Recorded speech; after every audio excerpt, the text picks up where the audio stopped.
All right, today we're talking about Robocop. And what better time to talk about Robocop than the 30th anniversary that's pretty much today, or at least the time this video is coming out.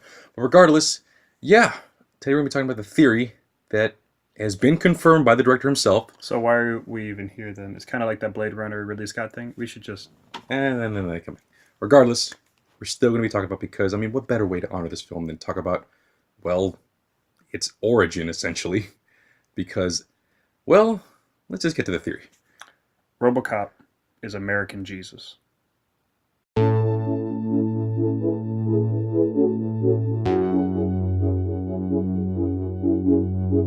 Alright, now before we continue, spoilers. We're going to be spoiling the movie, so if you haven't seen Robocop, get the hell out of here and go watch Robocop. If you're too young to watch Robocop, Sneak Robocop. Yeah. Yeah, do that. We're not condoning it. Regardless. But, so yeah.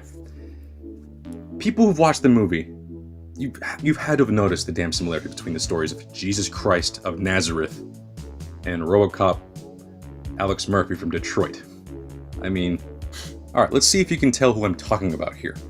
A man tries to bring peace and justice to society through a way of life that many in said society look down upon. In turn, he is violently murdered for trying to uphold what he believes is right, only to be resurrected soon after becoming immortalized figuratively and physically as a savior in civilization. So, who are we talking about? Jesus. Robocop. See, it's the same thing. It literally comes down to the same thing.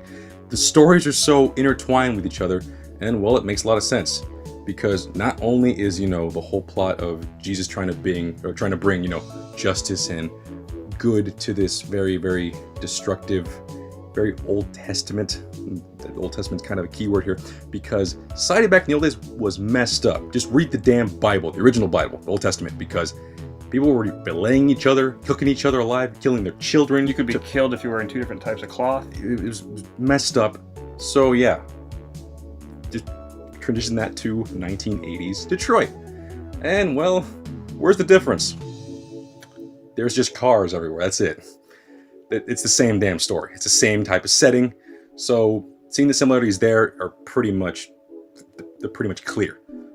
But besides both having similarities in plot and setting, what else is seen in the movie? Well, thanks to the brilliant direction by Paul Verhoeven, it can even be seen in the filmmaking itself. Let's just get to the part where Murphy gets shot. Just like Jesus, metal is drove through Murphy's hand, except instead of a big old spike, it's a shotgun shell. Yeah, a 12 gauge from Clarence's Mossberg, and besides, just leaving a mark on his hand, it blows off his damn hand. On top of that, Murphy is shot repeatedly, kind of like Jesus getting whipped over and over again. And during all of this very brutal scene, Clarence's gang cackle like a pack of hyenas, very reminiscent to how people ridiculed and mocked Jesus as he died on the cross. And just like Jesus, he endures the torture for a lot longer than he should, until he is killed with a final blow. Unlike Jesus though, he is not stabbed in the abdomen, he is shot in the head. Although the spear death is also emulated near the end of the film, where Clarence tries to kill him with a spear-like piece of rebar. After his brutal murder, much like Jesus, Murphy is taken into a dark cave, except instead of a literal cave, it's this underground research facility. Now, I think it's important to remember here that this isn't one-to-one. This thing happened to Robocop, and this thing happened in the Bible, okay? You have these corporate guys who take one of Murphy's hands, even though they say it's perfectly well working, they cut it off anyway. And then you have the criminals who drive a spike through the other hand. Murphy's being crucified by everybody in Detroit, this fucked up sort of Sodom and Gomorrah type place. Not to mention, both of them also follow a set of rules that dictate their actions. Jesus has commandments, while Robocop has the prime directives. Now, when thinking of the conclusion of the film, you want to remember it's Murphy without his helmet. And I didn't mention this earlier because I thought it was important to keep right here. Murphy was wearing an almost crown of thorns. His face is perfectly fine technically, but they force him to wear this helmet. It's another sort of crucifixion thing with this company. They have control over the Jesus figure, or Alex Murphy, aka Robocop. And in all reality, when you really try to look at the movie, I mean, he also just walks on water.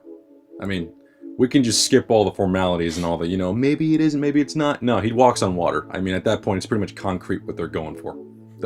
He's Jesus. But, now here comes the actual part where, we've mentioned before. What makes him the American Jesus? I mean, other than, running around with a freaking loaded handgun, blowing people away. Well, according to Paul Verhoeven, the point of Robocop, of course, is it's a Christ story. It's about a guy that gets crucified after 50 minutes, then is resurrected in the next 50 minutes, and then is like the super cop of the world. but is also a Jesus figure as he walks over water at the end.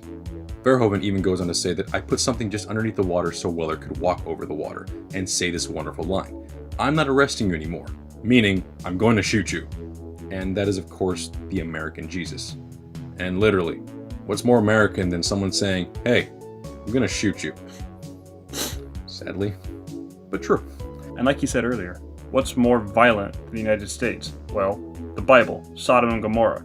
We looked at the statistics, and in Michigan, during the years 1985 to 1988, guys, murder, rape, robbery, assault, burglary, theft were at their highest, as in highest they've ever been in history.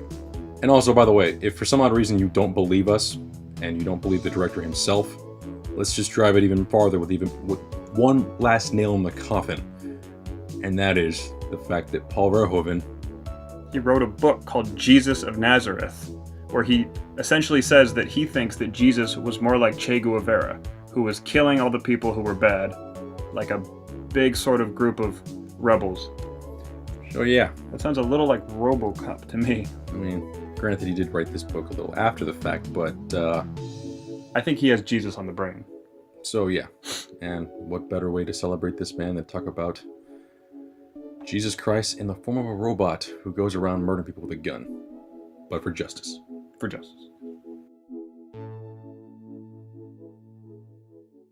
Well, that's the video. And again, this is an old theory, and it's also a confirmed theory, so why talk about it? Well, it is the 30-year anniversary, so what better time to talk about the movie and Jesus than now? I mean, come on. Wait, what? You know, the movie came out 30 years ago, and Jesus actually died in his 30s, so it goes hand in hand. Shit. Yeah. You're right, yeah. Pretty much. And, you know, there's all these people worshiping their television like it's a god, and then Robocop Jesus comes and sort of cleanses the world, you know, false idols and all that. I didn't even think about that. Although nowadays, TV's not really relevant. It's Oh, more yeah. the internet, like YouTube videos. Worship me. No, there's Worship me. it's like false. I am your god. False idolism. No, this is you can't. The internet No. is your god. I rule the internet. No, that's you were. Worship me. Please stop. You're scaring people. Stop. Okay. No, just let it go. Okay, just stop. Just stop. Okay. Well, that's the video. Thank you for watching. Like, comment, and subscribe. And I'll see you guys later. I'm God!